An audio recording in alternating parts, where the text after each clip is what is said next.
Most people think the problem with exercise is the exercise itself, the doing.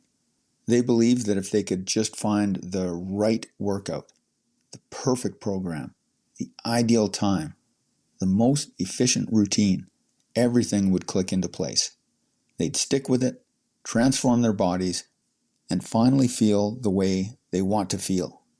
But this belief is precisely where they go wrong. The real problem isn't the sets, the reps, or the distances you run. It's what's happening with your thinking.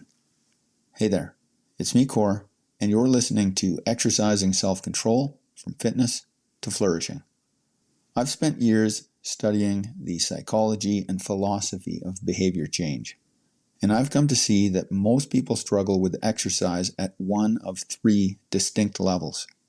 Understanding which level you're at and what's actually holding you back is the difference between spinning your wheels and building genuine, lasting strength. And here I'm talking about strength of character. This is the strength that matters. The barrier at the first level isn't physical. It's the story you tell yourself. Many people never exercise consistently because they haven't resolved their internal relationship with movement itself. It's about how you think, how exercise as a practice fits into your internal world. The stories you tell yourself about what you'll experience, the consequences of movement, the results. If you believe exercise is punishment, a chore you should do, something that will be miserable or not worth the effort, your mind will find every reason to avoid it. The solution isn't to grit your teeth and force yourself to exercise. It's changing the narrative. You need to find your own reasons to move your body, not any reasons anyone else might give you. There are reasons you even consider starting an exercise practice in the first place. Ask yourself why. Why do you think about doing this? There's something that aligns with who you are and what you value. And when movement becomes something you want to do rather than something you have to do, the first barrier dissolves. The second level is different.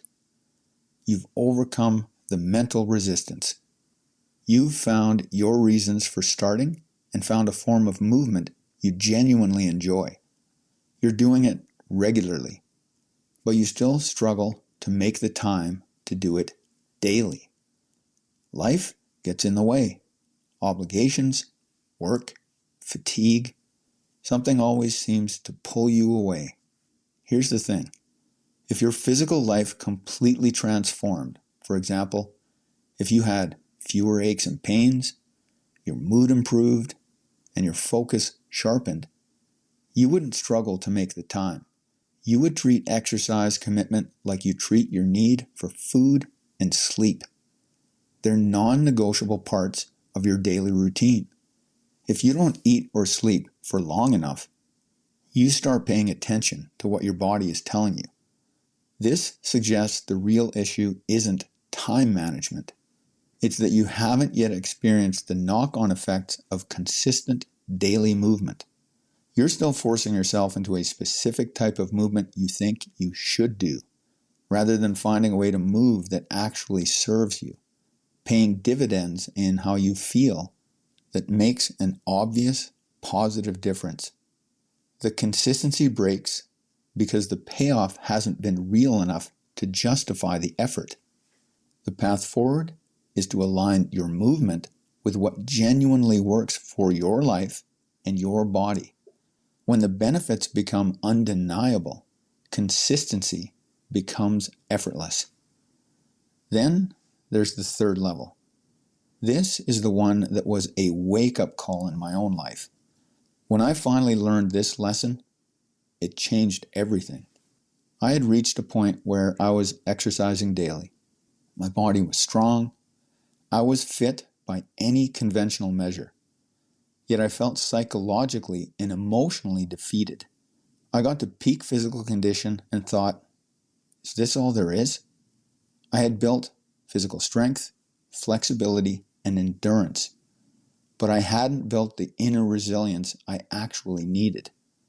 Fitness alone wasn't the life-transforming experience I thought it would be. Here's what I mean. Exercise conditions your body, but it cannot transform your life unless you are also transforming what and how you think. The physical benefits are real. That is, better health, more energy, improved focus, better mood, and better physical performance. But they're secondary to the deeper work of building mental and emotional strength of character. This is why I focus on philosophy, psychology, thinking, and behavior change, because that's where the actual power in your life comes from. If you've been following my podcast for a while, you might have noticed something a bit curious. I don't actually spend much time talking about specific routines, workouts, exercises. There's a very specific reason for that.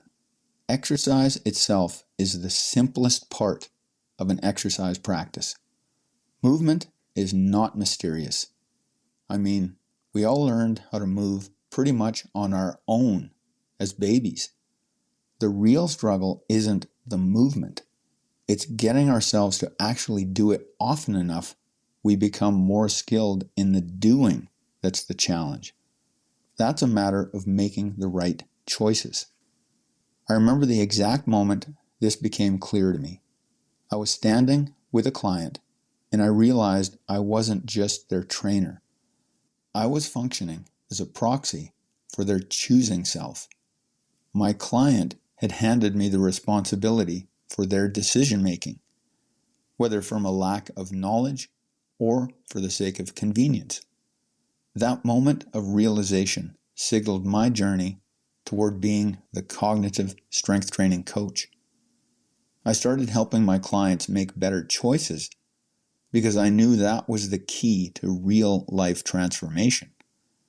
From that point forward, I made it a point to explain the why behind every progression, every adjustment, every new movement. I wanted my clients to understand the logic of their program so they weren't just following instructions, but actually learning the language of their own progress.